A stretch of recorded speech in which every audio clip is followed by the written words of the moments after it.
సంబంధించిన వారి పేర్లు చీటీ వేసినప్పుడు ఎవరి పేరైతే వస్తుందో వారి ఇంటికి మేము రాబోతున్నాం. ఒకవేళ నీ సంఘ సభ్యుడు వారి ఇంటికి వెళ్ళి నువ్వు భోజనం చేయాలని కోరుకున్నాను అనుకో, వాళ్ళు రక్షింపబడారా, వాళ్ళ వ్యక్తిగత జీవితం ఎలాంటిది ఇవన్నీ నీకు సంబంధం లేదు. వాళ్ళు 12,000 పెట్టి చిట్టి కొనాలి. అంటే ముందుగా వాళ్ళ దగ్గర ఖచ్చితంగా డబ్బులు ఉండాలి. 12,000 పెట్టి చిట్టి కొనాలి. లాటరీలో వాళ్ళ పేరు వచ్చిన తర్వాత చిట్టీలు కొంటూనే ఉండాలి. అంటే కొన్ని వేల మంది చిట్టీలు కొంటారు. సో బహుశా ఆ ఇంటిని నువ్వు విజిట్ చేయకపోవచ్చు. అయినా ఈ చిట్టీలు అమ్ముకోవడం చిట్టీలు సతీష్, అందుకే నేను చిట్టీలు సతీష్ అనేది. నా గొర్రెలను ఖాయమంటే నువ్వు వాళ్ళని కొండ గొర్రెలు చేసి ఈ చిట్టీలు అమ్ముకుంటూ వ్యాపారం చేస్తున్నావు.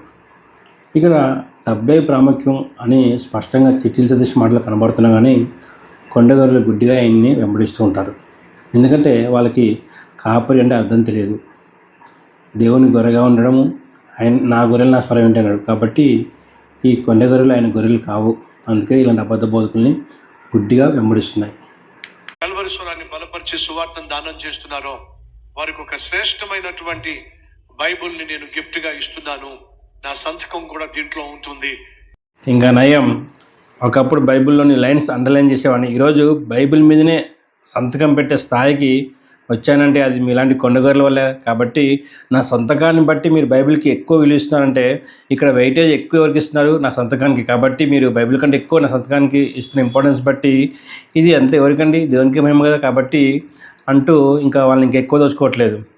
అసలు బైబిల్ మీద నేను సంతకం పెడితే ఆ బైబిల్ మామూలుగా 1,000-2,000 చేసే బైబిల్ని నా సంతకం కొరకు దానికి 12,000 కడతారంటూ, అంటే ఇవన్నీ స్వార్థ పెట్టే మోసాలు జరుగుతున్నాయి. ఇవన్నీ అంటే జనాలకి అటువంటి ఇంప్రెషన్ ఇవ్వడము అది విగ్రహాదన. నువ్వు నీ గురించి నువ్వు అలా ఊహించుకోవడం అది ఒక విగ్రహాదన. ఆల్రెడీ బైబిల్ పరిశుద్ధాత్మ దేవుడి సంతకం ద్వారా అది పూర్తిగా మనకి ఇవ్వబడినప్పటికీ నువ్వు నీ సంతకానికి ఎక్కువ ఇంపార్టెన్స్ ఇస్తారనేసి జనాలు అనుకోవాలని ఆ విధంగా జనాలను నువ్వు తయారు చేయడము, ఆ విధంగా నీ గురించి నువ్వు ఊహించుకోవడం, ఇదంతా విగ్రహాదన. జనాలందరినీ నీతో పాటు అందరినీ నరకానికి తీసుకెళ్తున్నావు. కాబట్టి మనం కల్వరి టెంపుల్ వాళ్ళ రక్షణ కొరకు మనము ప్రార్థన చేద్దాం.